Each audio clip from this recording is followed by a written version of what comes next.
Hey look, I've got all my crab people with me, all my hermit crab team. We're all gonna come and fight. Oh, no, they're not gonna fight. They're gonna stand around and hide and perhaps commentate. But we're gonna fight. We're gonna fight a lot. Hello and welcome back to another episode of ShowHammer, where we're talking about episode 7 of Ahsoka.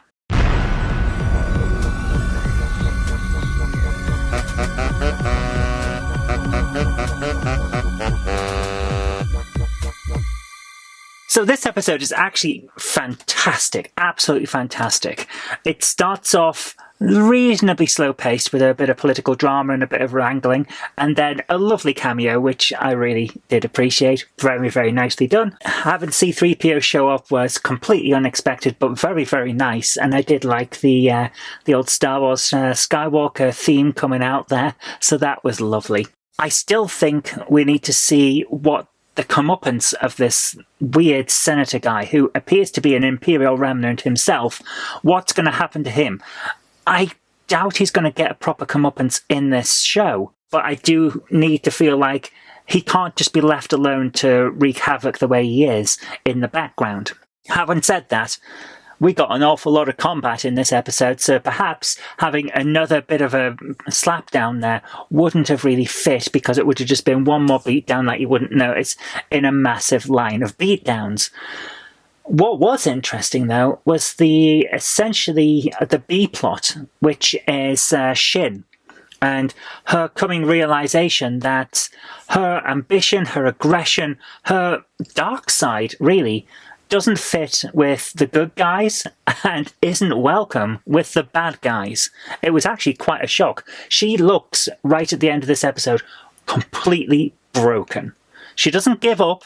She runs and lives to fight another day, but she is broken. You could practically see the realization in her eyes that the way she sees the world isn't how anyone around her sees it.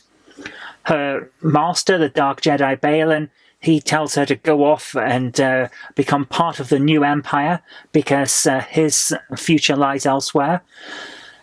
The good guys come along and absolutely beat her down. She cannot defeat these 3 Jedi, even though it's like, well, 2 Jedi and 1 kind of might be possibly, but she can't beat them. So her aggression is not enough. Her skills are not enough. Her power is not enough. After that thing we saw with her fighting with Sabine, where she says, "You have no power."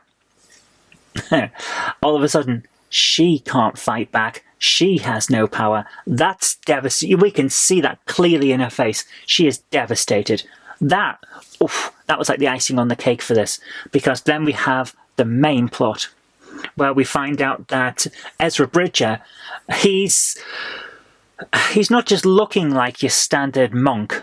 He's now fighting like you would expect a standard monk, a martial artist from a martial arts film. The guy who spent all of his time working on his martial skills instead of the slash martial style skills. Yes, swords are a martial weapon because it's a martial art, but it's just how it is. He's got a different way of fighting. Sabine says to him, "Here's your lightsaber." He's, No, you keep it. I gave it to you. I don't need it. And then we see, he does not need it. Using force push, force shield, and all of that to enhance his martial abilities, that was superb. Oh my goodness, it's the kind of battle we've been waiting for. Someone who has evolved beyond the need for a lightsaber. This is Yoda levels.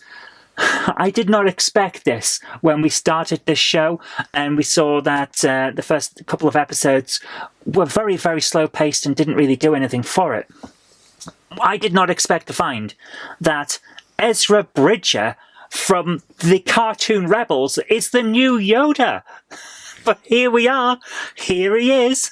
That is fantastic. I was so here for that when I realised what was going on. It's a new start to a new set of modern Jedi for the show, and he's the Yoda figure. Amazing. Then, of course, when Captain Grumpy, as we've been calling her all the way through Shin, Captain Grumpy comes in and is fighting and can kind of hold her on a little bit with Sabine and Ezra at the same time. Then Ahsoka arrives, and Ahsoka's smiling. We've seen stoic Ahsoka earlier on, but now here we are. She's fully at peace with her own emotions. She's able to get herself back together. She is powerful, she knows it, and everyone around her knows it. Like, the cavalry has arrived, the powerhouse is here, you cannot defeat this one. That was, the gang's all back together. Lovely, absolutely wonderful episode. And then we have Thrawn. Oh my goodness. Thrawn is perfect. Seriously, I could not have hoped for better. I really hoped when I saw the trailers that Thrawn was going to be done justice.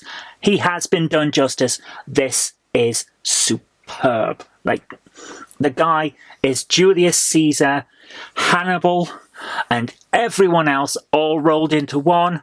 He looks at the documents that are available on Ahsoka. He studies them immediately, forms a plan. Some things change.